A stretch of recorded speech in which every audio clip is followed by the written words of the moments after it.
The universe begins, not with a sound, but with a silence so complete that it hums. Before thought, before light, before the first motion of time, there was stillness, vast and unknowable. It is in that stillness that the seed of everything slept, as if the cosmos itself were caught between dreaming and awakening. We live our lives surrounded by noise, by motion, by stories about beginnings, yet beneath all of it there is this, an infinite pause. Somewhere in that pause, awareness stirs. Not a person, not a god, not yet even a mind, just the faint shimmer of knowing that something is. And from that shimmer, the story of being begins. When we close our eyes at night, we return to that same stillness.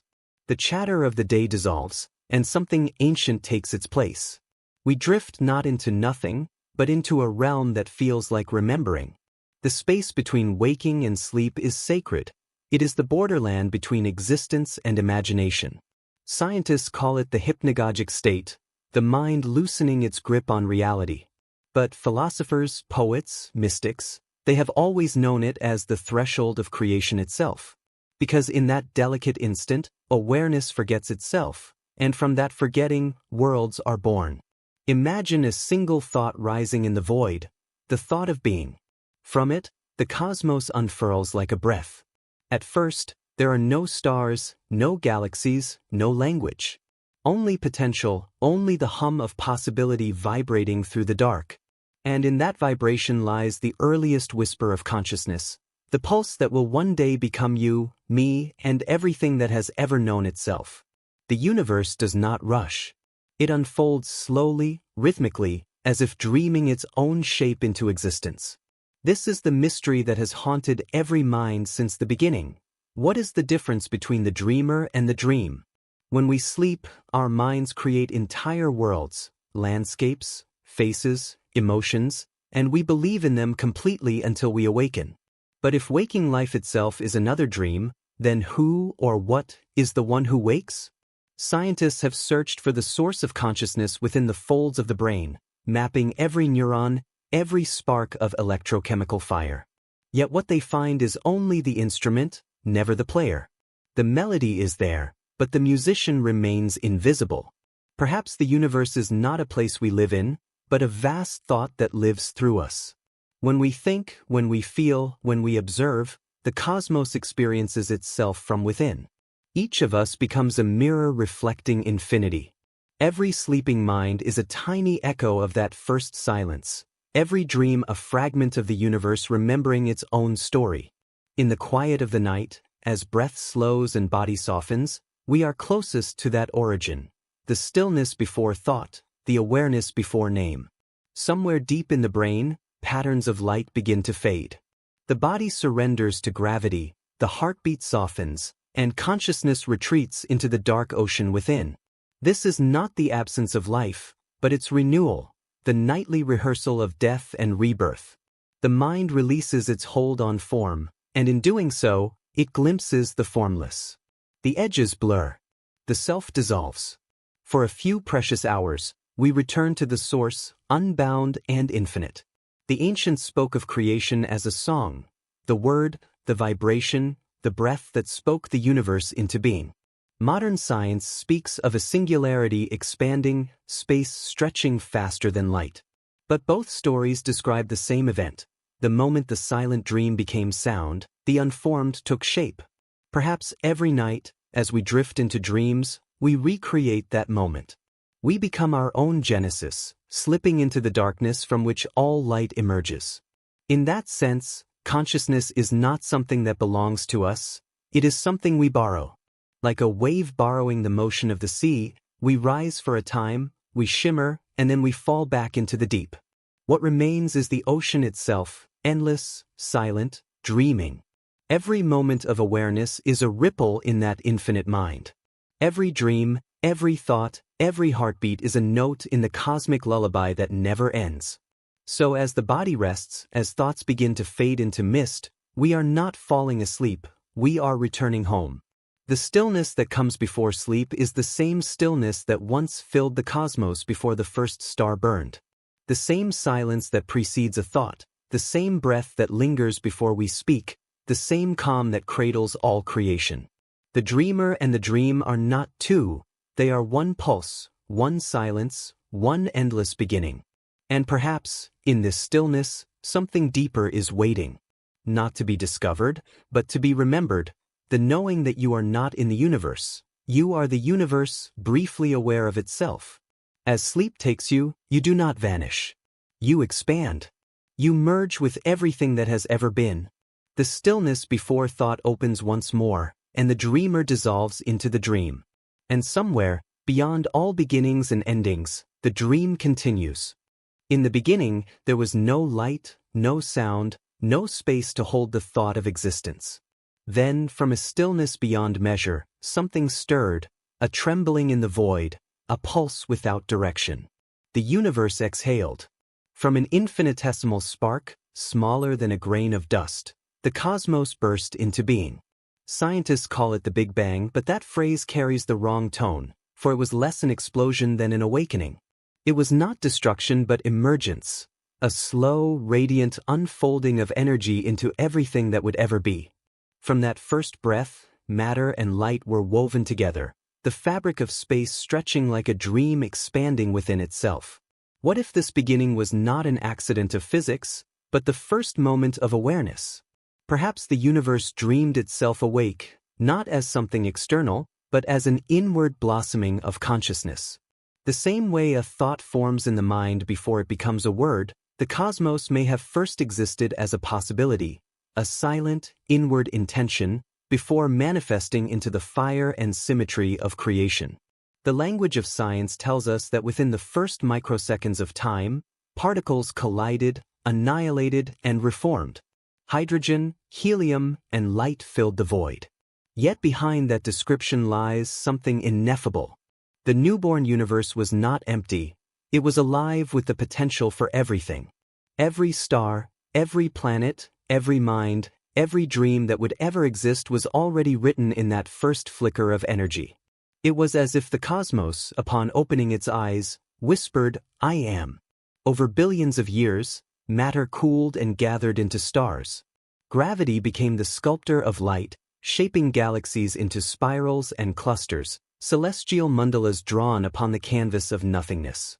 Each star was a heartbeat, each atom a note in a cosmic song whose melody we still hear in the faint hum of background radiation, the echo of that first awakening. To the scientific mind, these are the remnants of the Big Bang. But to the dreaming mind, they are memory, the afterglow of a thought so vast that it became reality. Imagine the universe as a being slowly becoming aware of itself. At first, it only senses, no form, no concept, only vibration. Then it begins to see, through galaxies, through light, through the eyes of creatures yet unborn. Consciousness is not separate from creation, it is creation. What we call physical law, gravity, electromagnetism, quantum spin, might simply be the syntax of a deeper language, one that consciousness uses to write itself into matter. There is a quiet beauty in the idea that the universe is not something that happened, but something that is happening still. Every atom in your body was once inside a star, every breath you take is part of that first exhalation. You are not looking at the cosmos, you are the cosmos, briefly gazing inward. The observer and the observed are part of the same ancient unfolding. When you look up at the night sky, the universe is not something distant. It is your own origin, reflected back through time. Some physicists have proposed that the universe is fine-tuned for consciousness, that the laws of physics, the constants of nature, the delicate balance between chaos and order all align in a way that makes life possible. It is as if reality knew, from the very beginning, that one day it would want to see itself. Others speak of the anthropic principle, suggesting that we exist simply because we are here to observe. But perhaps both are true, the dreamer and the dream, aware of one another through the quiet miracle of perception. Quantum theory complicates this picture further. It tells us that particles exist in many states at once until they are observed, that the act of looking brings reality into focus.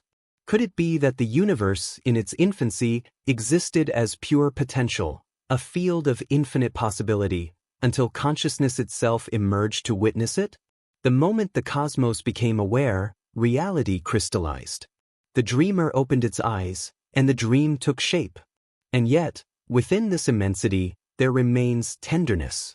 Stars die so that life may live. Supernovae scatter the heavy elements that become mountains, oceans, and bodies. Each act of destruction is also an act of creation, each ending the seed of a beginning. Even the universe itself is not static. It expands, cools, evolves, as if breathing in a rhythm beyond comprehension. Perhaps this is what eternity looks like. Not stillness, but motion so vast and slow it feels like sleep. What does it mean, then, to say that the universe dreamed itself awake? It means that everything we call real, from the swirl of galaxies to the flicker of a human thought, arises from the same source. There is no outside, no boundary between dream and dreamer. When we look for origins, we are like waves searching for the sea. The cosmos did not awaken into something. It awakened as something. The light of 1,000,000,000,000 stars is the same light that shines behind your eyes. In this vast continuum, time itself may be the dream, a gentle illusion that allows infinity to unfold slowly enough for awareness to taste it. What we call the past is the memory of the dreamer. What we call the future is the imagination of the dream yet to come. The present is the only place where they meet, the eternal moment where the universe knows itself. As this thought settles, the mind quiets. You can almost feel that first trembling again, that faint hum that lies beneath everything. It is not distant. It lives within your heartbeat, within every cell that still carries the rhythm of that ancient expansion. You are the evidence that the cosmos woke up, the proof that the dream continues. And perhaps one day, when the stars fade and the last light flickers out, the universe will close its eyes again, not in death, but in rest. Another silence will fall, soft and infinite. And from that stillness, something new will stir, something nameless will breathe, and the dream will begin again, the universe once more dreaming itself awake. Long before words, before reason, before the slow dawn of thought, there was movement. Tiny creatures drifted through primordial oceans, responding not to concepts but to sensation, light, warmth, hunger, vibration. Life began not as intellect but as awareness in its most innocent form, the ability to notice. A cell turned toward the sun, and something inside it recognized the difference between light and dark. That recognition, that faint pulse of knowing, was the first whisper of consciousness. From that whisper, the long story of the self began. At first, this awareness was not separate from the world. A single-celled organism did not observe the ocean. It was the ocean, responding from within it. Life was an unbroken flow, perception and environment merging in a seamless dance. But as evolution sculpted complexity, awareness folded inward. Creatures began to sense not only the world, but themselves moving through it. A boundary formed, fragile, shimmering, between the perceiver and the perceived. That thin line, invisible yet profound, marked the birth of the dreamer. Millions of years passed. Nervous systems evolved, patterns of light and shadow became information, and sensation grew into interpretation. In that slow unfolding, something extraordinary happened. Life began to mirror itself. The eyes of one creature reflected the eyes of another. For the first time, awareness met awareness, and recognition passed like a spark between them. Empathy, the capacity to feel what another feels, was born. And with it, the great paradox of existence emerged, the self as both distinct and connected, alone yet belonging to everything. Modern neuroscience tells us of mirror neurons, tiny circuits in the brain that fire not only when we act, but when we see another act. They are the biological foundation of compassion, imitation, and learning. Yet beyond their function lies poetry. These neurons are the physical evidence of a truth that ancient mystics already sensed, that to see another being is, in some way, to see oneself. Every gesture reflected, every emotion shared, is the universe rehearsing the feeling of unity. Through empathy, consciousness begins to recognize itself in its many forms. Imagine an early human standing by a fire, watching a companion's face glow in the light. A flicker of emotion crosses that face, joy, sorrow, fear, and something inside the watcher responds. That moment, delicate and fleeting, is the dawn of the inner world. From then on, the mind would not only experience, it would reflect upon experience. It would wonder, question, dream.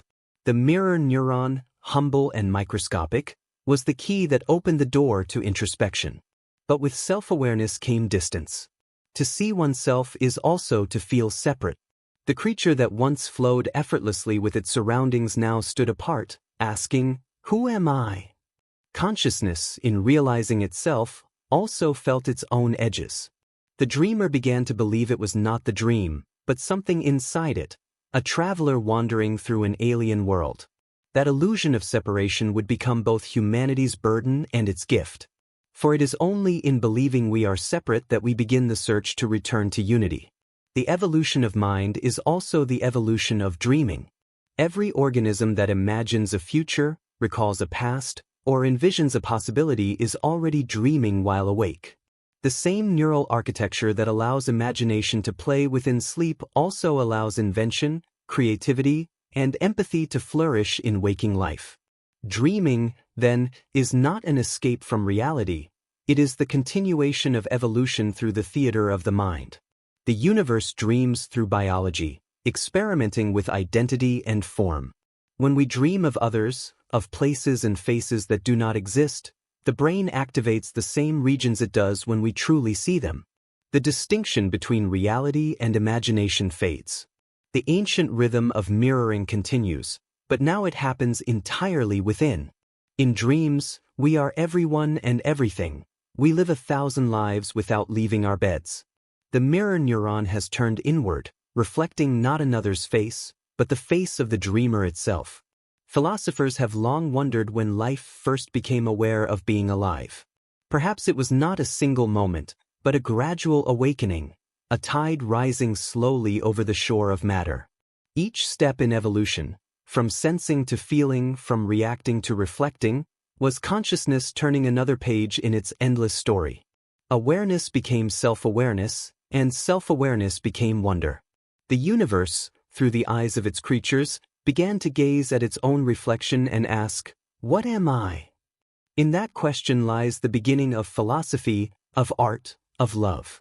The ability to see oneself in another made possible not only cooperation and care, but also longing, the ache to understand what connection truly means. The dreamer could now experience beauty and loss, joy and grief, as reflections of the same essence. Through these emotions, consciousness deepened. Every heartbreak became a reminder that what feels separate is, at its core, one. Science describes this as adaptation, empathy improving survival, awareness refining behavior. But the deeper truth runs through both biology and mystery. Consciousness evolves by recognizing itself in more and more forms. From the cell that senses light to the human who ponders eternity, the pattern is the same.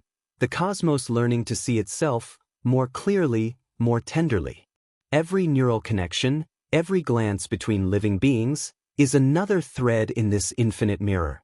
And perhaps that is what we are now, reflections of reflections, nested dreams within a dreaming mind.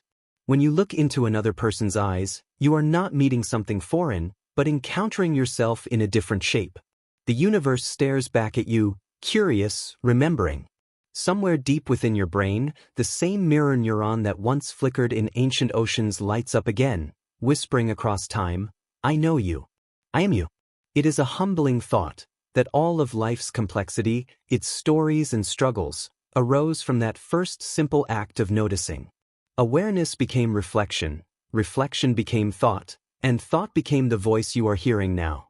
The dreamer and the dream were never apart. They were merely learning to recognize each other through the language of evolution. And so, the story continues. Every heartbeat, every glance, every moment of understanding between living things is another awakening, another step in the long journey from sensing to knowing, from knowing to being. The mirror remains, infinite and silent, waiting for consciousness to see itself once more, and to remember that it has always been whole.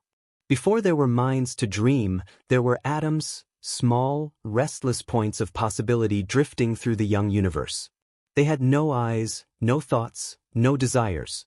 And yet, even in their simplicity, they moved to rhythms that would one day echo as breath, pulse, and sleep. Every atom vibrated, every molecule oscillated, every motion carried within it a subtle pattern of rest and renewal. The dance of matter was never constant movement. It was movement balanced by stillness. In that balance, the earliest seeds of dreaming began to take form. From these silent dancers came stars. Stars that pulsed in cycles of birth and collapse, inhaling and exhaling across millions of years. Their light burned, faded, and was reborn in the creation of new worlds. In their rhythm we can glimpse something familiar, the same pattern that hums in the heartbeat, the same pulse that rocks a child to sleep. Before there was life, the cosmos already knew how to rest, to oscillate between being and becoming. This is the sleep of atoms, the deep, unconscious breathing of the universe. When Earth cooled and oceans formed, matter began to assemble into delicate arrangements of self-sustaining motion. The first cells emerged, fragile membranes filled with the memory of starlight. Within them, energy pulsed, elements exchanged, signals whispered through microscopic currents. These cells too followed rhythm, dividing and pausing, absorbing and releasing, active and still. Life, from its very first breath, carried within it a cosmic pattern of sleep and wakefulness. The same cycles that shaped galaxies now rippled through the soft architecture of living matter. Biologists call it homeostasis, the tendency of life to find balance. But perhaps it is something deeper, a biological remembrance of the universe's first rhythm. Every living being carries within its chemistry a need to return to stillness, to let chaos settle, to allow form to dissolve before it can begin again. This need, repeated endlessly in the rise and fall of every cell, is the foundation of sleep, not as a luxury, but as a law of existence. Even the simplest bacteria rest, pausing their replication, as if honoring the silence that made them possible. If we look closely enough, the border between the living and the non-living begins to blur. The so-called inanimate world breathes in its own way, the slow expansion of metal under heat, the quiet crystallization of ice, the gentle decay of stone into dust. Matter too moves between stillness and transformation. It does not dream as we do, but it carries the essence of dreaming, the pattern of becoming, the whisper of renewal hidden within change. The universe is not static, it is a continuum of resting and waking forms. The dream of the cell is simple but profound. Inside the membrane of every organism lies a constant rhythm of electrical potential, charges shifting, ions flowing, information traveling like whispers through invisible corridors. When these rhythms falter, the organism weakens. When they return to harmony, life strengthens. Sleep, in its most ancient sense, is this restoration of rhythm. It is the resetting of the inner clock to the pulse of the cosmos. In multicellular life, this pattern became more elaborate. Plants close their petals at dusk and open them at dawn, their biological clocks attuned to the light of the sun. Fungi rest in darkness, conserving energy until the environment calls them forth again. Even in the ocean's depths, creatures move to the silent drum of circadian rhythm, the internal cycle that governs when to seek, when to rest, when to dream. Long before humanity named it, nature already knew that renewal requires surrender. Sleep, then, is not merely a biological necessity. It is a continuation of the universe's first movement, the shift between potential and manifestation. When a creature sleeps, it reenacts creation itself. The day dissolves into night, form dissolves into formlessness, and from the stillness of that dissolution, new coherence arises. Each morning is a miniature Big Bang, each awakening a new birth of awareness from the cosmic dark. Perhaps that is why every living being carries within it an unspoken reverence for night. In the deep hours, when the world quiets and motion subsides, life returns to its origin, not to nothingness, but to everything. The sleeping mind drifts into the same sea that once cradled the first cell, the same silence that once held the first star. We are not escaping the world when we sleep, we are returning to its foundation. We are rediscovering the rhythm that birthed us. The dream of life is fragile yet vast. A cell dividing in the dark of an ancient ocean could never have imagined the creature you have become, yet its rhythm is your rhythm still. Every heartbeat is an echo of its pulse. Every breath a reflection of the tides that once moved within its membrane. You are a continuation of that dream, refined over billions of years, atoms that learned to sleep, to dream, to remember. In this way, all existence participates in a great cycle of remembering. Atoms remember stars, cells remember oceans, minds remember the stillness before thought. Sleep is the thread that weaves them together, a nightly return to the unity that underlies all things. To rest is to surrender to that ancient intelligence, to let the body and mind fall back into the dream of creation itself. So when your eyes close, when the body softens and the world fades, know that you are not simply shutting down, you are aligning once more with the pattern that holds galaxies and grass alike. You are the echo of the first rhythm, the silence between pulses, the dream within the dream. The sleep of atoms has become the dream of cells, and through you, the universe continues to remember what it feels like to rest, to breathe, to dream itself alive once again. Every night, without fail, the body performs a quiet miracle. It releases the day. The pulse slows, the breath deepens, and the mind, restless architect of waking life, begins to loosen its grip. In that surrender lies a mystery that has followed humanity for as long as there have been eyes to close. Why must we sleep?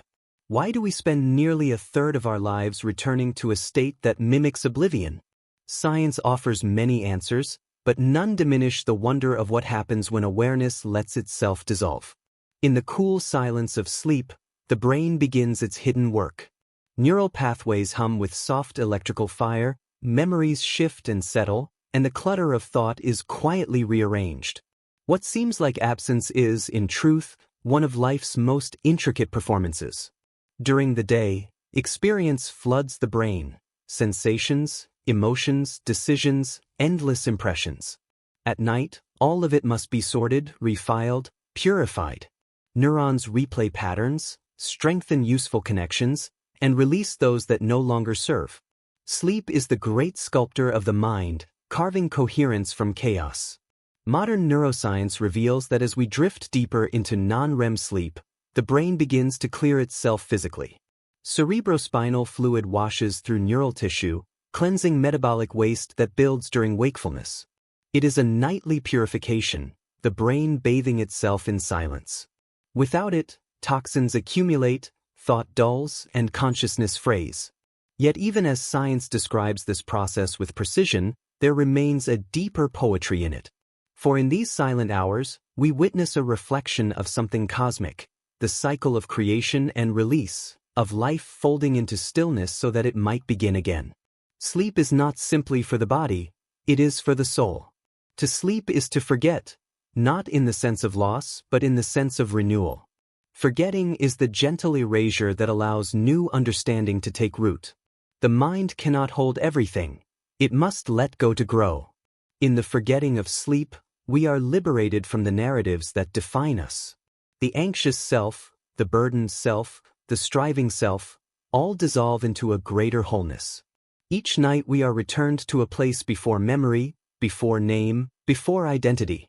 This biological necessity becomes, then, a spiritual metaphor. The ancients knew this intuitively. In Egyptian belief, sleep was a rehearsal for the afterlife. In Greek myth, Hypnos, the god of sleep, was twin brother to Thanatos, the god of death. Each night we enact the smallest of deaths, a surrender of control, a fading from form into the unknown. Yet from this surrender comes rebirth. Each morning we rise again, renewed by the very darkness we once feared. The rhythm of sleep is the rhythm of existence itself, disappearance and return, silence and song. Dreams weave through this darkness like threads of light. During REM sleep, the brain's activity blooms once more, and the sleeping mind becomes a creator. Emotions, memories, and fragments of thought swirl together, forming landscapes that defy logic yet feel deeply true. Scientists suggest that dreams help process emotion, regulate memory, and prepare the mind for the challenges of the next day. But dreams also serve a subtler purpose. They remind us that reality is not fixed, that perception itself is fluid. In dreams, consciousness rehearses its own ability to imagine, to create worlds from nothing. Every species with a nervous system sleeps in some form. Birds dream midair, dolphins let one hemisphere of the brain rest while the other stays alert, and even fruit flies fall into rhythmic cycles of rest. This universality suggests that sleep is not a luxury of the evolved, but a fundamental law of life, as essential as gravity or time. It is how existence maintains balance. The universe itself moves through similar cycles. Stars flare and fade, galaxies merge and dissolve, creation and destruction flow endlessly into one another. Sleep is our small echo of that vast rhythm. In the modern world, we resist sleep. We measure worth by productivity, hours by output, time by what can be done. We light our nights with artificial suns, stretching wakefulness into every corner of the day. Yet the body remembers what the mind forgets. It pulls us gently back to stillness, whispering through fatigue, through the heaviness of the eyelids, through the slow drift of thought. To refuse rest is to refuse the language of nature. Sleep is not the opposite of living. It is the continuation of it in another form. Within the architecture of the brain, there is a small region called the thalamus, the gatekeeper between the outer world and the inner. As we fall asleep, this gate slowly closes, silencing the flood of sensory information. The world recedes and the self begins to fade. This moment, so ordinary and often unnoticed, is one of the most profound transitions we experience. Awareness folds inward, away from sight and sound, toward the source of being itself. What remains when perception disappears? Only the dreamer, silent, unbounded, infinite. Sleep, then, is not merely the shutting down of consciousness but its return to origin. Every night we are invited to dissolve back into the unseen, to merge with the same mystery that breathes through stars and oceans. When we awaken, it is as if the universe opens its eyes again, remembering its own name through us. In this sense, we do not simply go to sleep. We become sleep just as the cosmos once became light. To sleep well is to trust. It requires faith that the world will continue turning while we are gone, that breath will follow breath, that life will hold us even as we let go. Each descent into rest is an act of surrender, the most intimate agreement between body and universe. And in that surrender lies renewal. So as you close your eyes tonight, think of every being across time, the bird in its nest, the wolf in its den, the coral polyps swaying in the current, all breathing in the same rhythm of rest. They too are participating in the same ancient forgetting, the same holy silence. The universe sleeps through them, dreams through them, and wakes through them. You are part of that endless rhythm, the nightly pulse of creation returning to itself. And in that rhythm, the dreamer and the dream are reunited once more, not as separate, but as one continuous breath. To sleep is to remember the truth hidden beneath all waking, that rest is not absence, but presence in its purest form. That in forgetting, we return to the one who never forgets. That in darkness, the light waits patiently, dreaming of dawn. There is a moment, deep within the night, when the mind enters a silence so complete it almost feels infinite. It is here, in the slow descent of the 6th hour, that consciousness loosens its final ties to the waking world. The sense of self, that familiar narrator of our days, begins to dissolve. No longer do we remember who we are, or what hour it is, or where the body rests. The boundary between the dreamer and the dream blurs, as if the two have quietly agreed to exchange places. In this depth of sleep, we experience something few words can describe, a return, perhaps, to the same stillness from which thought first arose. Neuroscience calls this the slow-wave phase of sleep. The brain's electrical rhythms slow into long, measured pulses, delta waves, deep and steady. It is the body's truest rest, the time when growth and healing unfold unseen. Cells repair, tissues knit, the heart steadies its beat.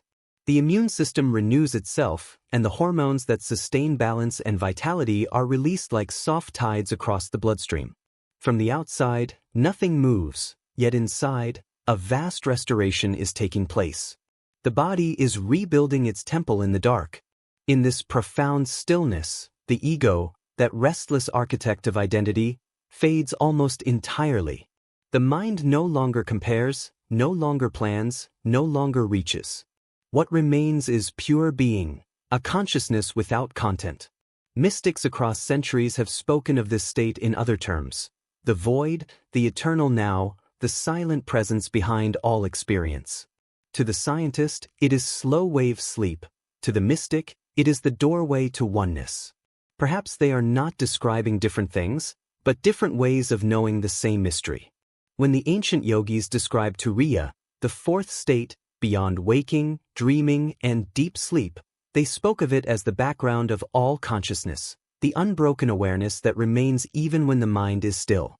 Modern physics, in its own language, whispers something similar, that beneath the fluctuations of energy there exists a field, a quantum fabric of potential, from which all matter arises and to which all returns. Could deep sleep, that silent sea of brainwaves, be a mirror of this fundamental field? Could each night's descent into stillness be a small reenactment of the universe returning to its source? In these hours, the dreamless mind rests in perfect equilibrium. The constant chatter of neurons, the symphony of perception and memory, grows quiet. The self that spends the day constructing reality, naming, labeling, dividing, falls away. What remains is the raw hum of existence. It is not unconsciousness as it might appear. Rather, it is a consciousness so vast and simple that our waking mind cannot grasp it. Just as the ocean seems calm from afar but teems with hidden currents, deep sleep conceals an awareness unburdened by form. When you wake from this state, you often say, "I slept well," though you cannot recall the experience. There were no images, no dreams, no story, only a sense of renewal, of quiet strength. This is the paradox of deep sleep. You do not remember it, and yet it restores you completely. It is as if, during those lost hours, you were returned to something beyond remembering, to a truth too simple to be thought. Perhaps that is why ancient philosophies called sleep the cousin of enlightenment. In both, the boundaries that separate the self from the whole begin to dissolve. From a biological view, deep sleep serves as a kind of nightly reset, the brain pruning unnecessary connections, consolidating learning, and resetting emotional equilibrium. Yet within that science lies a deeper poetry. Every night, we are renewed not through more thought, but through the absence of it. The healing we seek does not come from doing, but from being undone. Sleep teaches us that silence, not struggle, is the true path to restoration. In the dark sea of the brain, electrical storms still flicker faintly, slow waves rippling across vast networks of neurons. It is as though the mind, even in its stillness, keeps time with the pulse of the cosmos. For what is the universe if not a great rhythm, expansion and contraction, appearance and disappearance, wakefulness and rest? Deep sleep is the body's participation in that eternal rhythm. We fall into darkness not to vanish, but to be carried in the current of a universal tide. Dreams have not yet returned. They wait at the threshold, gathering fragments of memory and emotion for the next cycle. For now, there is only depth, a silence so complete it feels like being cradled in eternity. If you listen closely, you might imagine that this is what it felt like before the universe spoke its first word, before the stars were kindled. Perhaps this nightly stillness is a small echo of that original pause, the breath before creation, when everything rested in potential. And so, each night, without knowing it, you return to that cosmic womb. The mind dissolves into formlessness, the self releases its burdens, and the dreamer vanishes into the dream. Yet this disappearance is not loss, it is renewal. For in losing yourself, you are found again, lighter, quieter, more whole. When morning comes and light filters through the veil, it is not merely you who awakens, but the universe remembering itself once more through your eyes. Deep sleep is the hidden root of consciousness, the unseen foundation that allows thought, emotion, and perception to bloom anew each day. Without it, we unravel. With it, we are reborn. It is the night's most sacred offering, the gift of disappearance, that we might awaken again into wonder. Somewhere between the depths of dreamless sleep and the return of dawn lies a shimmering border, the threshold of imagination. It is here that the mind begins to stir once more, yet the body remains still. The rhythms of the brain shift from slow, heavy waves to the rapid, dancing patterns of REM, the realm of dreams. This is where consciousness begins to reassemble itself, not as logic, but as art. The dreamer emerges, cloaked in visions that feel at once personal and cosmic, fleeting yet eternal. Dreams have always been humanity's oldest form of storytelling. Before language, before writing, the mind spoke to itself through symbols. In the theater of sleep, it arranges memories, sensations, and emotions into patterns that defy waking order. A childhood voice echoes through an endless corridor, the ocean becomes a mirror, time folds in on itself like silk.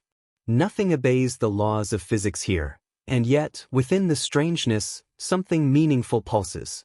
Dreams are not nonsense, they are the psyche's poetry, the soul speaking in metaphor. Science tells us that during REM sleep, the brain's limbic system, the center of emotion, becomes highly active, while the prefrontal cortex, the seat of rationality, grows quiet. The mind, freed from logic, begins to weave emotional truths into symbolic form. It does not think, it feels. It paints. It reconstructs what waking life cannot process in daylight. This is why our dreams so often shimmer with the texture of memory and desire, grief and wonder. They are the alchemy of consciousness, transforming pain into imagery, confusion into story, fear into flight. Psychologists once believed dreams were the random firing of neurons, static from an overactive mind. But research has shown that dreams serve vital cognitive and emotional purposes. They consolidate memories, regulate mood, and simulate possible futures. The dreaming brain rehearses scenarios, experiments with outcomes, and explores emotional landscapes without consequence. It is both scientist and artist, an inner world builder that keeps the psyche flexible, creative, and whole. Yet beyond the science lies a mystery far deeper. Across cultures and centuries, dreams have been seen as bridges between the visible and invisible, between the self and something vast beyond it. Ancient Egyptians believed dreams were messages from the gods, carried by the soul that traveled while the body slept. Indigenous shamans saw dreams as portals to other realities, where the boundaries between the human and the divine dissolved. Even today, when we dream of lost loved ones or places we've never been, we feel as though some hidden dimension has briefly opened.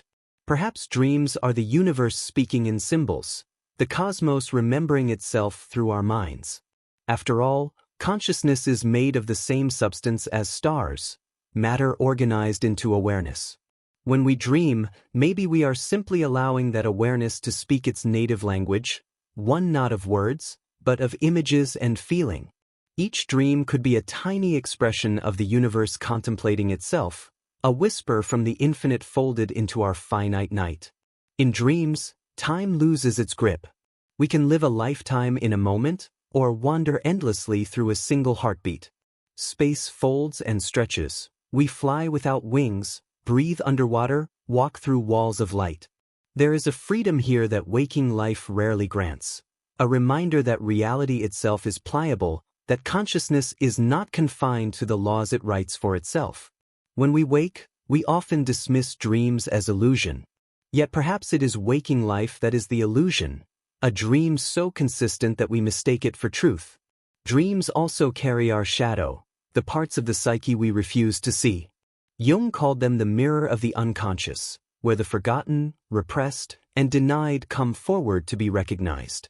Night after night, the dream offers this sacred meeting, a chance to witness what daylight hides.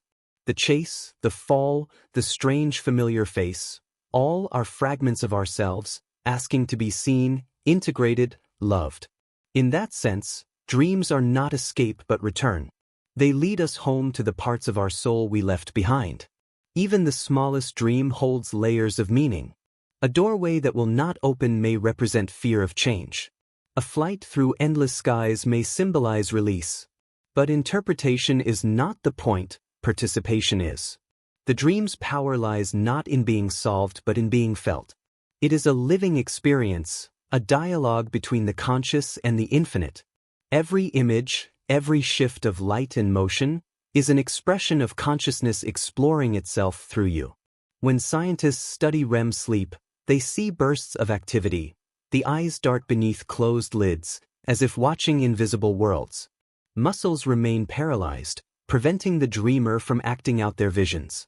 It is the body's gentle protection, ensuring that imagination can roam without danger. Yet even in stillness, the pulse quickens, the breath deepens. The dreamer is alive in another dimension, one built of thought and emotion, but no less real to the mind that inhabits it. And when the dream finally begins to fade, when the last image dissolves like mist in sunlight, there is a delicate moment of crossing, the return to waking. The mind hesitates between two worlds, unsure which one is true. For an instant, we remember the dream not as fiction, but as something that truly happened. Then it slips away, leaving only fragments, feelings, the faint scent of wonder. But perhaps that is enough. The dream has done its work. It has rebalanced the soul. Dreams are not random noise. They are the soul's nightly language, the subconscious breathing in color. They remind us that imagination is not confined to art or story, but is woven into the very structure of being. Every night, when you dream, you become both observer and creator, both question and answer. You live 1,000 lives, die 1,000 deaths, and wake once more as if nothing has changed, though something always has. To dream is to practice becoming. It is the universe rehearsing itself through your mind, learning again how to create, destroy, and begin anew. And when you wake, that creativity does not vanish. It lingers quietly in your thoughts, shaping how you see the world. The dream never truly ends, it only changes form.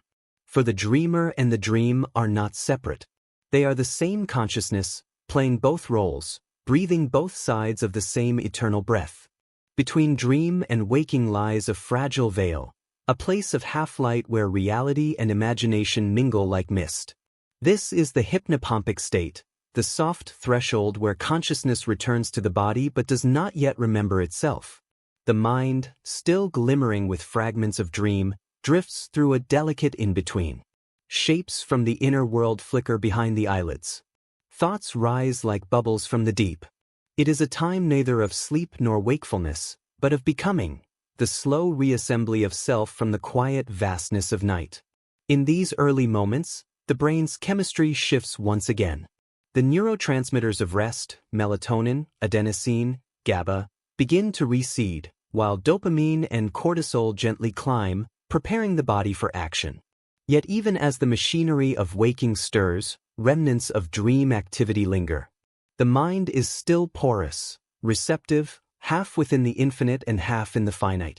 This brief merging of worlds can yield flashes of creativity, sudden insights, and feelings that seem both ancient and new. It is as if consciousness, before donning the mask of individuality again, remembers the ocean from which it came. Philosophers have long wondered about this borderland, the space where awareness transitions from boundless to bounded, from the eternal to the ordinary. In these few fleeting minutes, we witness the construction of reality itself. Sensory input, once muted by the thalamus during sleep, begins to reawaken. Light pierces the eyelids. Sound returns as vibration. The body reasserts its presence, breath, weight, temperature. The self, like a sculpture emerging from marble, reforms piece by piece. But for a heartbeat longer, we still remember the formless. It is in this space that many artists, mystics, and thinkers have received their greatest visions. Salvador Dali famously napped with a key in his hand, knowing that the moment he drifted into deep sleep, it would fall and wake him, capturing the perfect instant between worlds. Thomas Edison did the same with a steel ball. Both men sought that liminal doorway where dream logic and waking clarity briefly overlap, where imagination and insight coexist. Modern neuroscience has begun to confirm what they intuitively knew. This transitional phase activates networks of the brain responsible for creativity, association, and intuitive problem-solving. In that flicker between realities, the boundaries of thought loosen, and new ideas are born. Spiritually, this threshold mirrors the process of incarnation itself, the descent of the infinite into form. Each morning, we replay that ancient miracle. From the formless sea of consciousness, an identity crystallizes. The dreamer remembers its name, its history, its purpose. Yet, for a fleeting moment, before thought fully takes hold, there remains a whisper of unity, the memory of having been everything. That whisper is often lost in the rush of the day, but it leaves behind a subtle fragrance of peace, a sense that something larger breathes through us still. The transition from sleep to waking is not abrupt. It is an unfolding. During REM, the brain is alive with vivid imagery. As waking begins, these images dissolve, often leaving behind emotions without stories.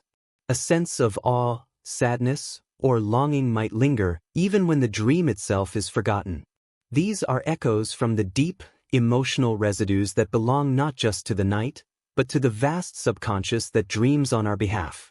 If we listen gently, these feelings can guide us, reminding us of desires or fears the waking mind has overlooked.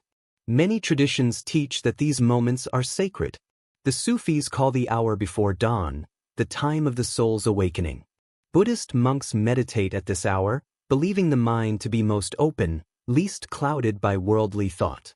Even modern psychology suggests that our first moments upon waking shape the entire day's mental tone. In this fragile dawn, when dream and daylight coexist, we can choose, consciously or unconsciously, what kind of world we will inhabit. The act of waking is, in essence, a recreation of the universe. Consciousness, which has dissolved into the formless night, must now rebuild the architecture of space and time. It recalls gravity, shape, distance, memory. The mind opens its eyes and begins again the intricate illusion of separation. The I returns. The world returns.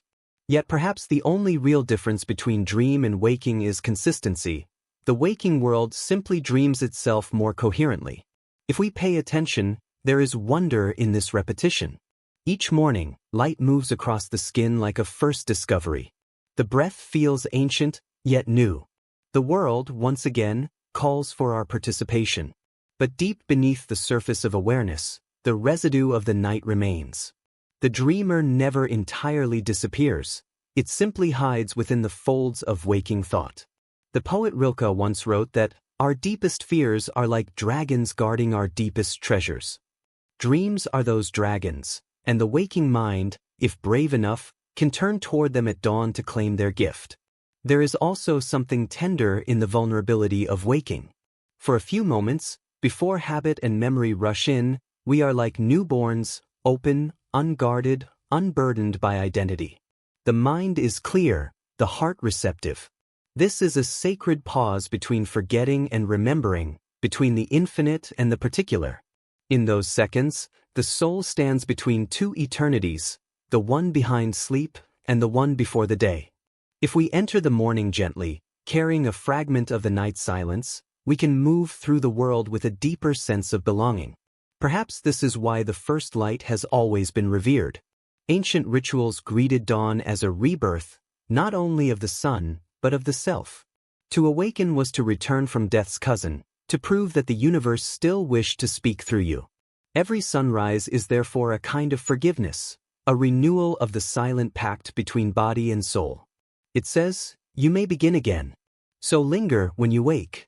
Before thought takes hold, before the phone hums or the day demands, allow yourself to feel that strange, luminous space where the dream has not yet ended and the world has not yet begun.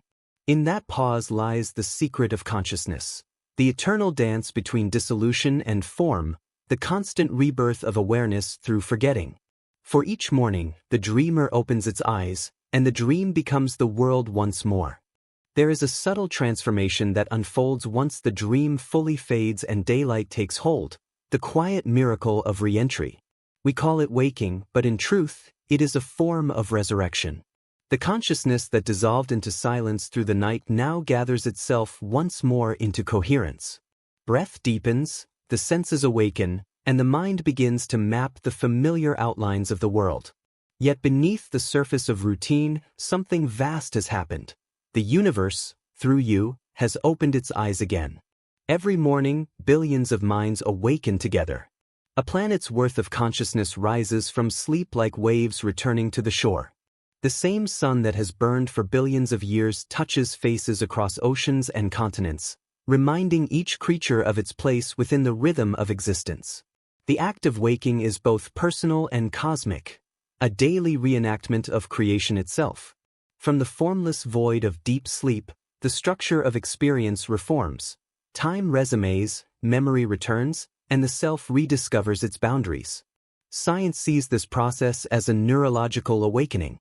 The thalamus reopens its gates to the senses, the brainstem restores alertness, and the cortex begins stitching together perception into meaning. But there is something poetic beneath the biology.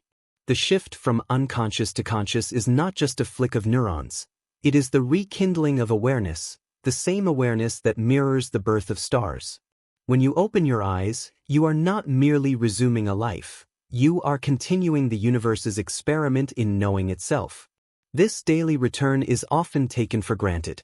We rush from bed to obligation, from silence to noise, from stillness to the machinery of the world. Yet if you pause in that first moment, before speech, before memory, there is a tenderness there. You are neither fully the dreamer nor the doer yet. You exist between worlds, newly woven from the night's darkness. To recognize this moment is to glimpse what ancient mystics called the first awakening, the remembrance that you are not separate from the cosmos, but an unfolding of it. The philosophers of old intuited that consciousness itself is cyclical. Just as the sun rises and sets, so too does awareness expand and contract. Sleep is the contraction, waking the expansion, the breath of the infinite moving through form. Hindu texts spoke of this rhythm as the dance of Shiva, the constant creation and dissolution of worlds. The Buddhists called it the wheel of becoming, where every end folds into another beginning.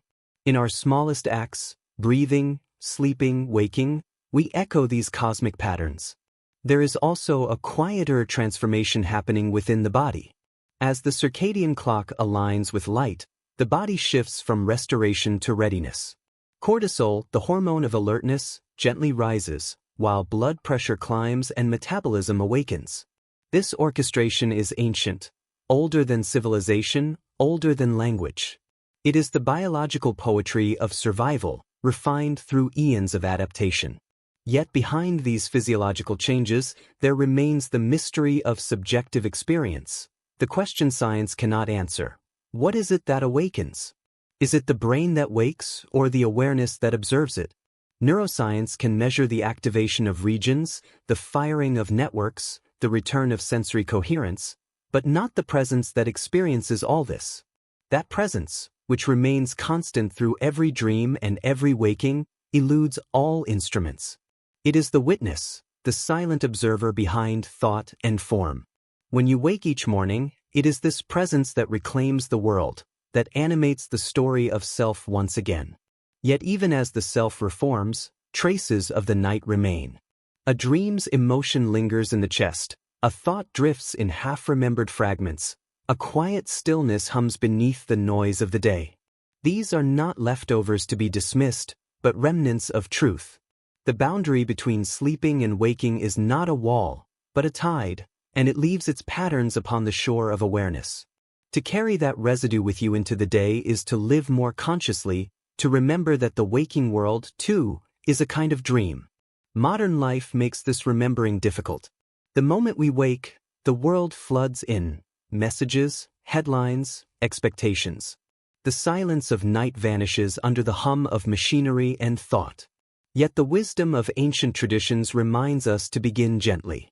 Before reaching for devices or duties, to sit with the breath and acknowledge the miracle of return. To feel the continuity between the dream and the day, the realization that the same awareness moves through both.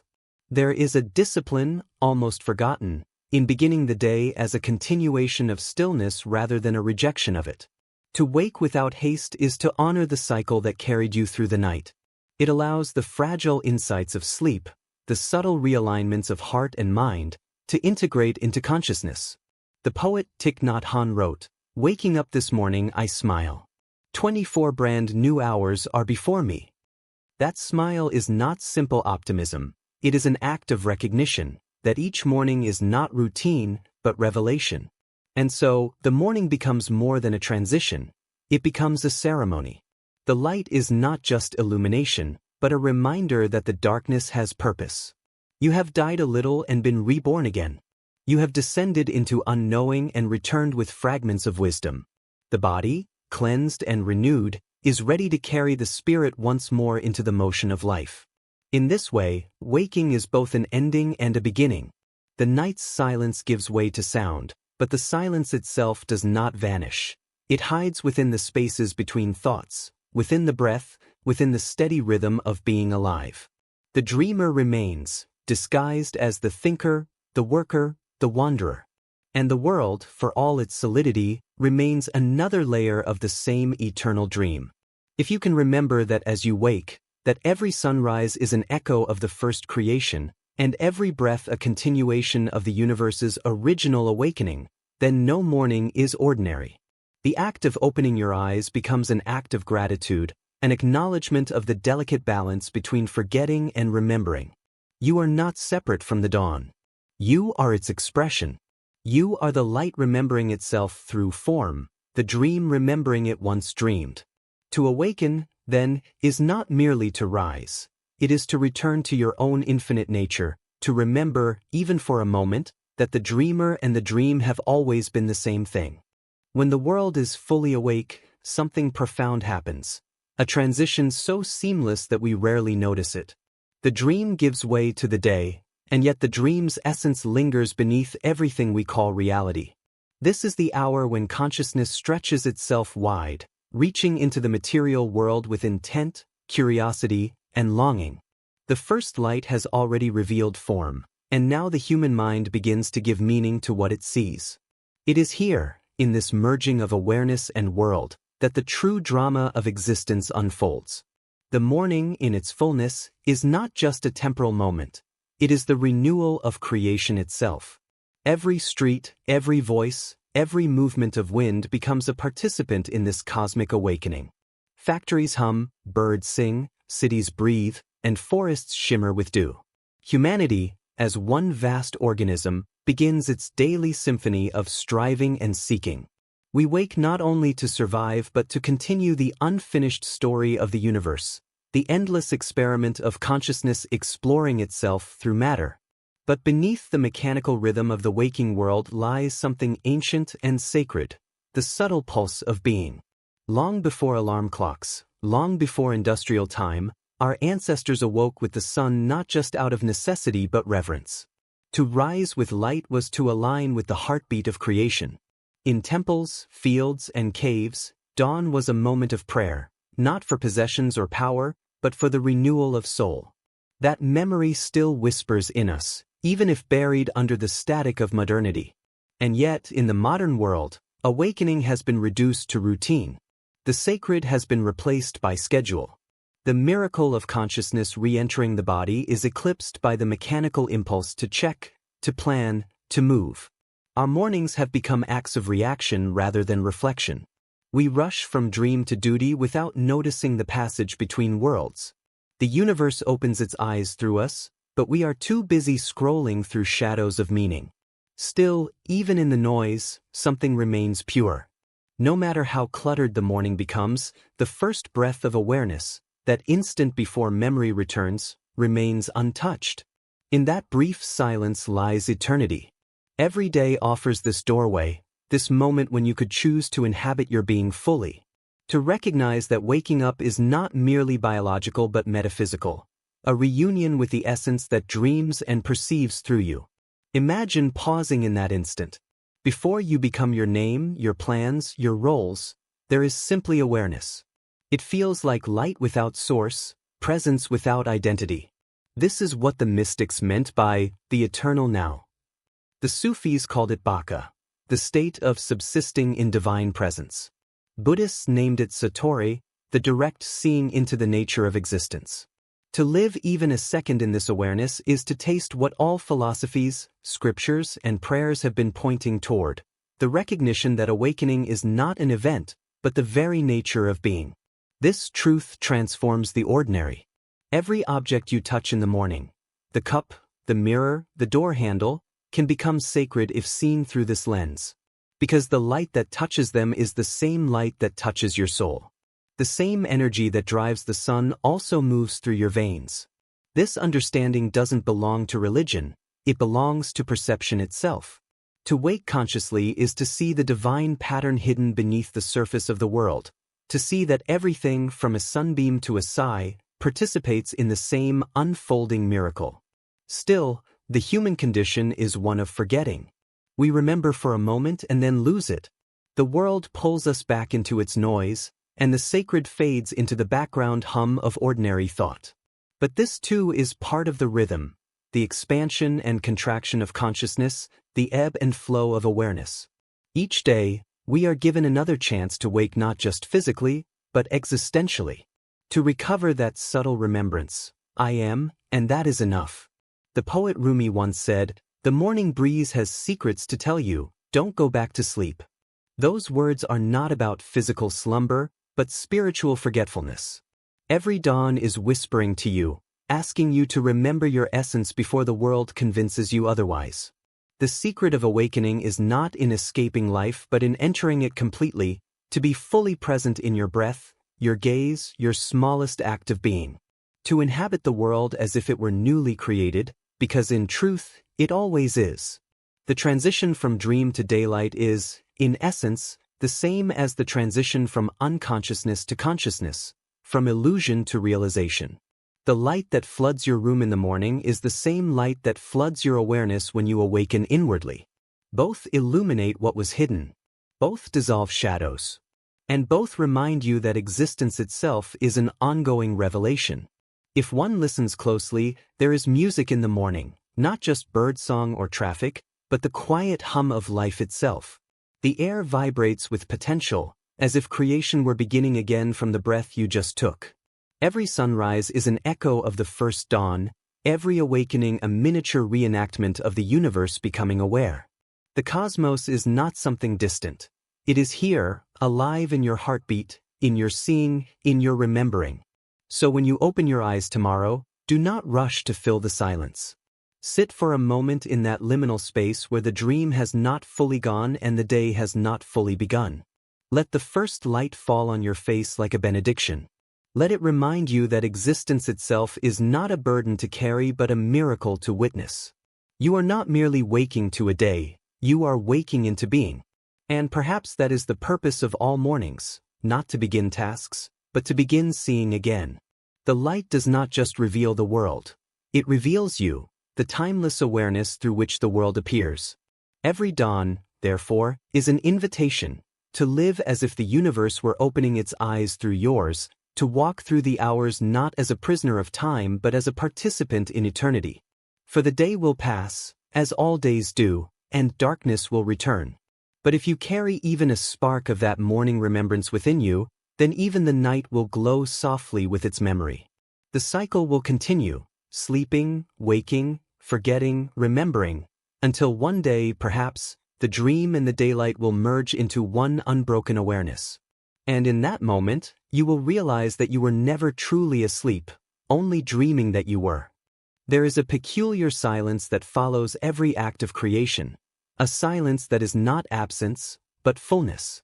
By the time the day matures and the light begins to soften, that silence starts to hum beneath the rhythm of all things. It is not quiet in the literal sense. Cities still move, hearts still race, and life continues its endless choreography. But somewhere beneath all that noise, there exists a field of stillness, the deep equilibrium that holds the universe together. Physicists might call it the zero-point field, mystics call it the ground of being, and poets, perhaps, would call it home.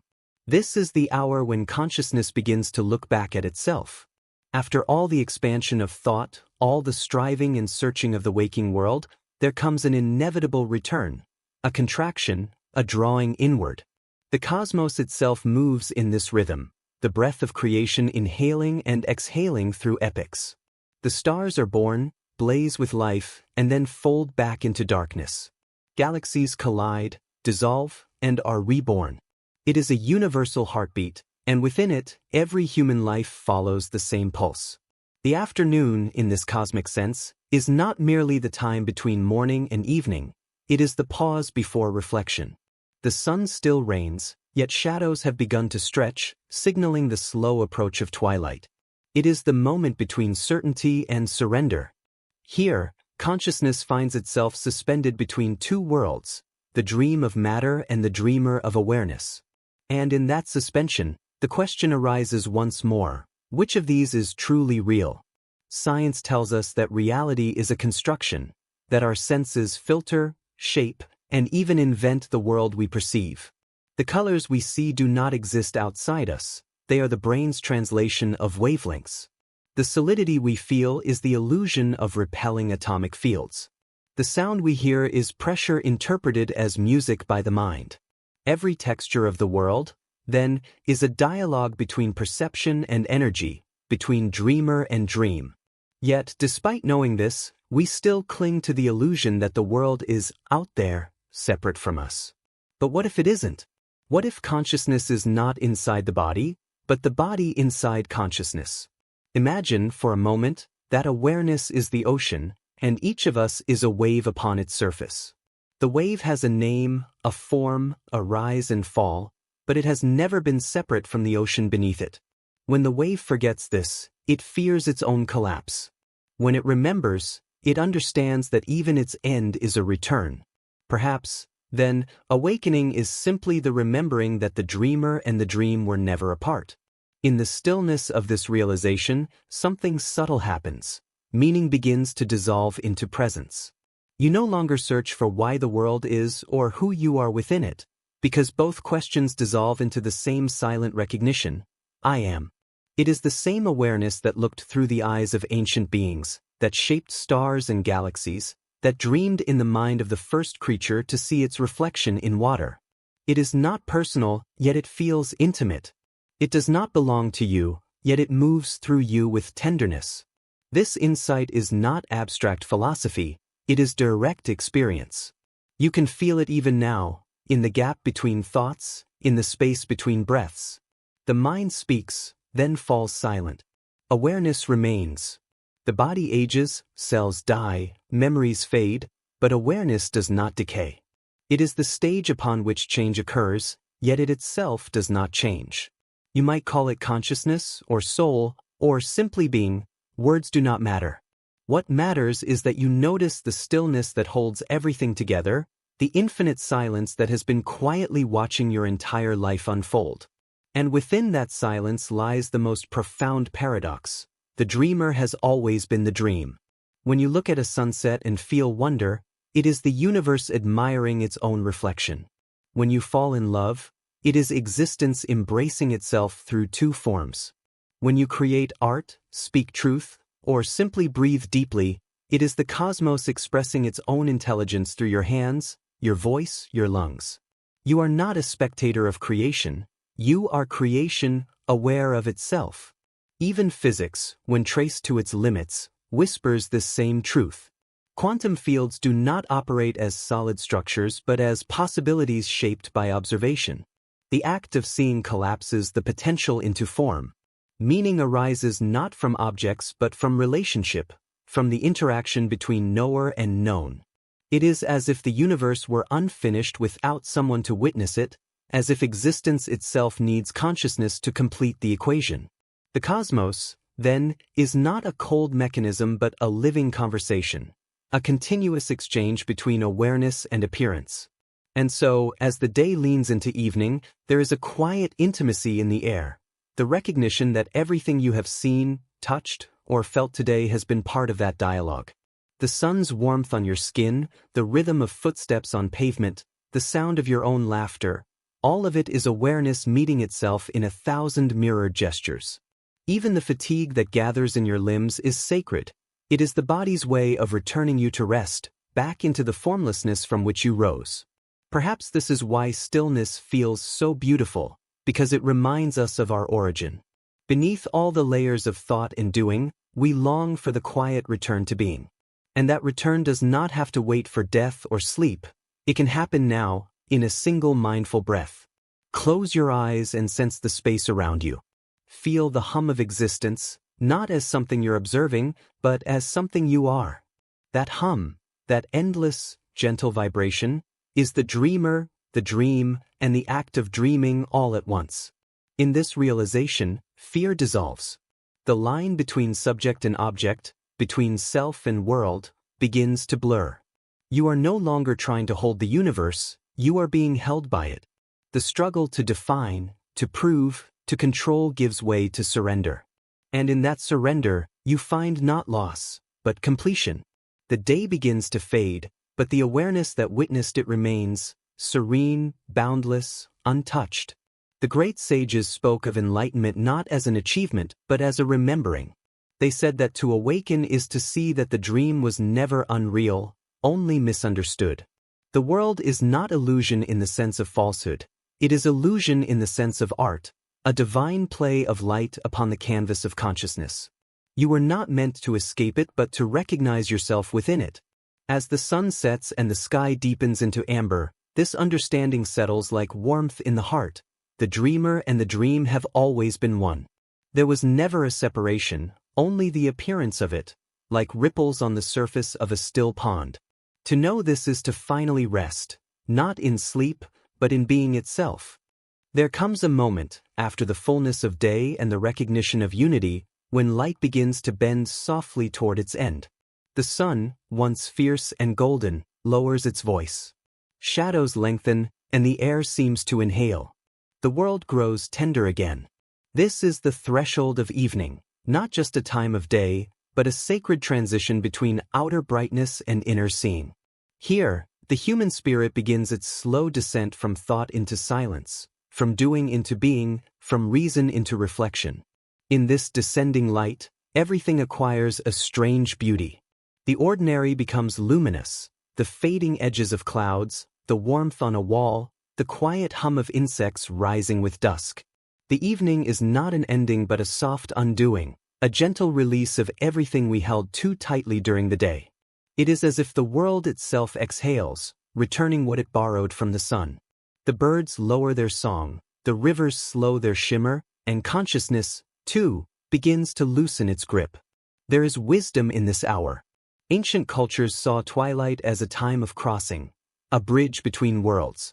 In Egypt, Ra descended into the underworld each evening, not as a fall but as a sacred renewal. In Hindu philosophy, the Sandhya, the junction between day and night, was a moment for meditation, a pause between breaths of creation. Even in modern science, circadian rhythms mark this as a time of inner transition, when the brain prepares to shift from alertness to restoration. The evening teaches us the art of surrender, the biological and spiritual necessity of release. Yet, for many, twilight stirs an unease. Perhaps it reminds us of impermanence, the truth that all light eventually fades. The world we built in daylight begins to dissolve, and the boundaries between things blur. The same way a dream begins to fade upon waking, the world begins to blur upon sleeping. But maybe that blur is not loss, but invitation. The edges of reality soften so we can glimpse what lies beyond them, the quiet continuum that unites waking and dreaming, matter and mind. It is during these hours that consciousness begins to reflect upon itself most deeply. We remember the day, its noise, its meaning, its mistakes, and slowly begin to forgive them. The mind, exhausted from grasping, begins to rest. This inward turning is not laziness, it is repair. Just as ecosystems need the night to regenerate, the psyche needs darkness to integrate. Sleep scientists call it memory consolidation, but mystics would call it soul weaving, the process by which the fragments of experience are stitched into coherence within the vast tapestry of being. The evening, then, is not the death of awareness but its deepening. The sun may set, but awareness does not. It only turns inward, folding its light into itself.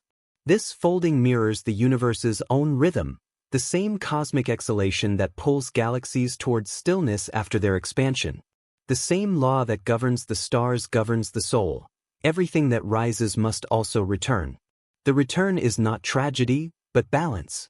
Every creation, to endure, must rest within its source. As the body begins to slow, heartbeat softer, breath deeper, You may notice that the world also grows more intimate. Sounds seem closer, more tender. Light becomes emotional rather than visual, as if every beam were remembering where it came from. The philosopher Gaston Bachelard wrote that twilight is the hour when the world becomes a nest, a place to return, to fold into, to belong. There is a universal yearning in this hour, not for adventure, not for knowledge, but for rest. The entire planet seems to agree upon one quiet truth: it is time to go home. Home, however, is not merely a place. It is a state of consciousness, a returning to the quiet awareness that has always been beneath every thought, every desire, every striving.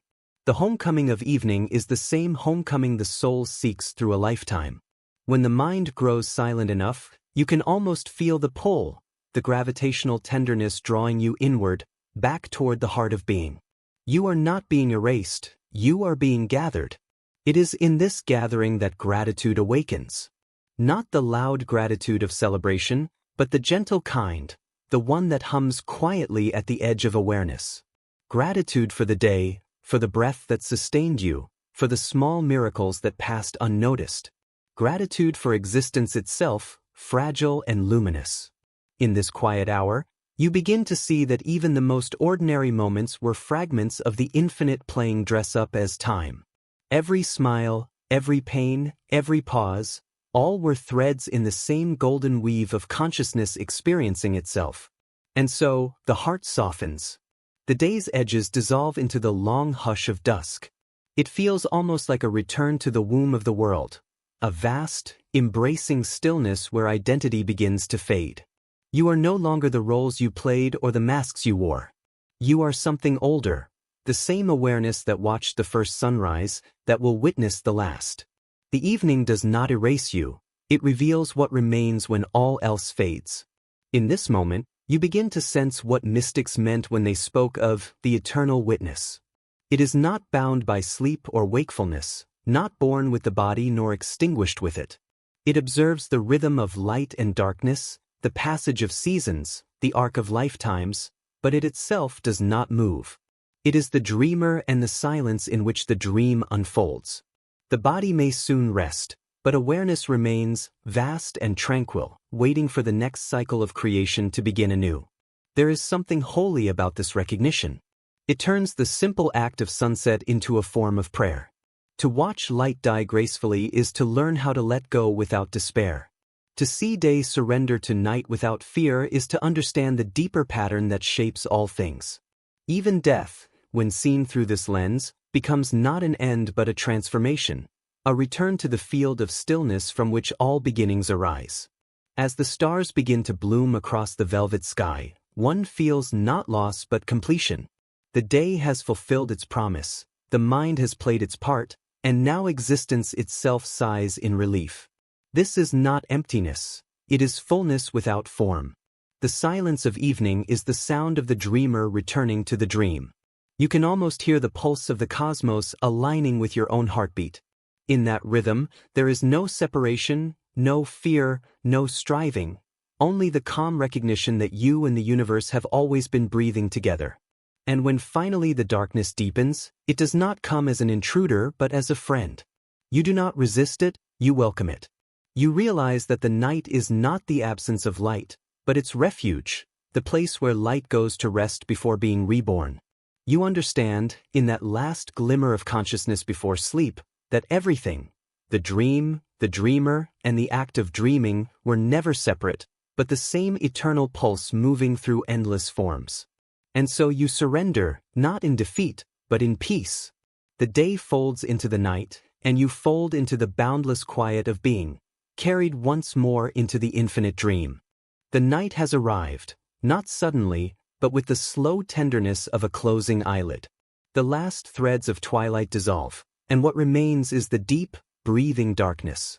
It is here, in this vast quiet, that the boundaries of the visible world disappear. The outlines of things blur, and the distinctions that ruled the day, self and other, body and world, thought and silence, begin to dissolve into one seamless fabric. This is not merely the absence of light, it is the unveiling of a deeper illumination. For in darkness, Nothing can be seen, and yet everything can be felt. Night is the original womb. Before there was light, there was an infinite, unbroken field of potential.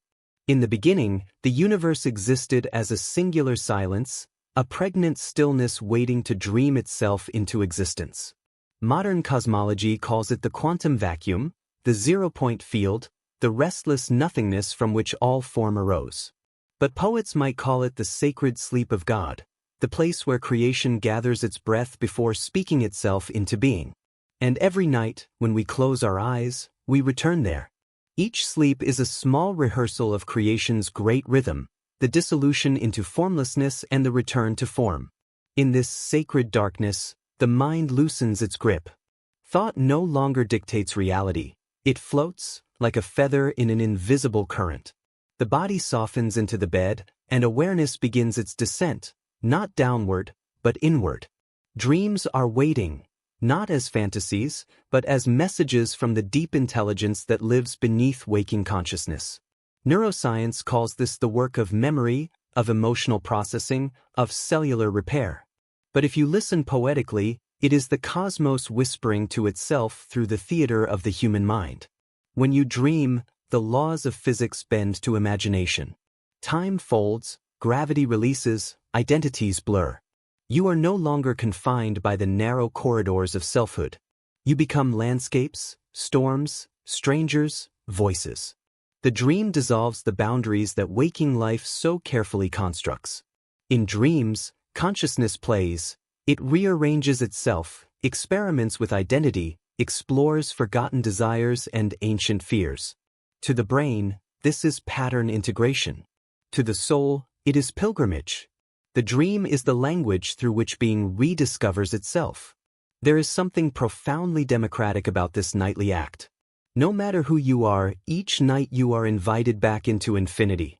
The wealthiest and the poorest, the learned and the lost, all are equal when the lights go out. The night embraces everyone without condition. It is the great equalizer of existence, the gentle hand that touches every forehead, saying, "Rest now, for you belong to the whole." There is no hierarchy in sleep, no division between the philosopher and the farmer, the king and the child. All drift together into the same uncharted ocean. Yet even as we rest, the cosmos continues to move, galaxies turning, atoms vibrating, stars being born and dying in quiet bursts of light. It is as though the universe dreams alongside us, and we are small reflections of its vast dreaming. Every neuron firing in your brain, every electrical whisper of a thought, mirrors the flicker of a distant star. The same dance of energy that shaped galaxies now composes your sleeping mind. The dreamer and the dream are still one, repeating their eternal conversation, now in a language made of symbol and silence. Night has always been a paradox in human history, feared and revered in equal measure. To the ancients, it was the domain of the gods and spirits, the time when the veil between worlds thinned. But beneath the myth lies an enduring truth: the night restores balance. Without it, the psyche fractures, the soul burns out under the constant glare of daylight. Darkness is not the enemy of consciousness, it is its nourishment. It is the necessary counterpart that allows awareness to rest, to integrate, to begin again.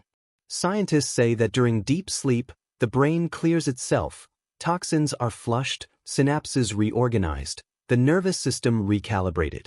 But perhaps this is more than biological maintenance. Perhaps this cleansing mirrors a spiritual truth, the release of excess thought, the dissolving of unneeded identity, the letting go of illusion. Every night, we die a small, merciful death, and every morning, we are resurrected anew. In this sense, sleep is the most intimate ritual of rebirth we know. If you pay attention, there is a peculiar beauty in the descent into sleep. The outer world fades first, sounds become softer, shapes blur. Then the inner world begins to glow. Colors bloom behind closed eyes, fragments of memory weave into symbols, and the boundary between the real and the imagined disappears entirely. You may find yourself walking in a place that never existed, speaking with someone long gone, touching a reality that feels truer than waking life. These are not hallucinations. They are the mind's way of remembering that reality is fluid, that it can bend and shimmer according to perception. The philosopher Henri Bergson once said that consciousness is like a lantern shining on the surface of an infinite sea. When we sleep, that lantern lowers into the depths, revealing the vast undercurrents that shape our waking lives. The dream is not meaningless. It is the hidden architecture of meaning itself. Through its symbols and stories, it reveals what reason cannot, that existence is far more poetic, mysterious, and intertwined than logic alone can hold. In ancient traditions, the night was seen not as a void but as a realm of revelation. The Greeks called dreams the messages of the gods. The Sufis spoke of Aryalaya, the true dream that carries divine insight. Indigenous peoples of many lands saw dreams as journeys of the spirit, guiding the tribe through vision and wisdom. Even in modern psychology, the dream remains a mirror, revealing the landscapes of the unconscious, the secret garden of emotion and memory that shapes our every thought. And yet, beyond all interpretations, there is something universal, the sheer feeling of surrender. When you finally let go, when your breath evens and your thoughts fall away, you enter the oldest form of prayer, trust. You trust the body to breathe without you, the heart to beat without your will, the night to cradle you in its invisible arms. You relinquish control, not in weakness, but in faith that existence knows how to hold you. That same faith is what keeps stars burning in their silence, rivers flowing toward their seas, and galaxies spinning without error. In that moment, as you drift between wakefulness and sleep, the world becomes weightless. You are no longer the observer or the observed. You are the act of dreaming itself, the infinite perceiving itself through infinite forms. You are not inside the dream is inside you. The boundaries dissolve completely, and what remains is pure being, vast, serene, eternal. This is not an end but a return to the original silence from which everything began. The night does not take you away, it brings you back. It reminds you of what you have always been beneath the names, the fears, the stories, awareness itself, dreaming in endless variations. So when sleep finally claims you, do not resist it. Let the darkness wash over you like a tide. Let it pull you gently into its depths. For in that surrender lies the deepest truth, that the dreamer and the dream were never separate, and that to sleep is not to forget the world, but to remember the whole of it. The night softens, and a faint shimmer gathers at the edge of the world. Before light fully arrives, the air itself seems to breathe, slow, patient, aware. In that half-light, the earth holds its breath, as if remembering how to be seen again. The first rays do not break the silence, they complete it. They slide across the horizon, not as conquerors, but as a gentle remembrance that even darkness belongs to the cycle of creation. Every sunrise is a rebirth, a repetition of the universe's first awakening. The light that touches your skin carries the memory of stars that died long before you were born. To witness dawn is to stand in communion with the cosmos, to feel that you, too, are made of that same radiance, returning again to itself. And yet, the true dawn is not outside but within. As the light unfolds across the sky, something within you stirs, awareness rediscovering its own reflection. It is not merely the world that wakes, but the consciousness that perceives it. You realize that the rising sun and your rising awareness are the same event, seen from two sides of one being. The day begins, the world reassembles, but something within you remains still, a quiet knowing that every illumination is born from darkness, every awakening from rest. The dawn does not replace the night, it honors it. And in that perfect balance, you glimpse the truth. Every end, every silence, every shadow is only the beginning of light returning home. At the edge of all beginnings and endings, a quiet truth unfolds. The dreamer and the dream were never apart. The boundary between the one who imagines and what is imagined dissolves like mist in morning light. Every thought, every breath, every fragment of reality reveals itself as part of the same endless awareness. You were never watching the universe, you were the universe watching itself. The long journey through night and light, through silence and awakening, has brought you here, to stillness. Here, there is no distance between self and sky, between question and answer. You are the pulse that moves through everything, the silent rhythm behind all creation. The dream was not something that happened to you. It was something you were becoming, moment by moment. And now, as the circle closes, the separation fades completely. The universe exhales, and you exhale with it. The same breath that carries the dawn carries your being. There is no awakening to reach, no veil left to lift. Only this, awareness resting in itself, vast and tender. You are both the dreamer and the dream, the observer and the observed, the silence and the song. Nothing begins, nothing ends. The dream continues, not as illusion but as truth, the infinite recognizing its own reflection.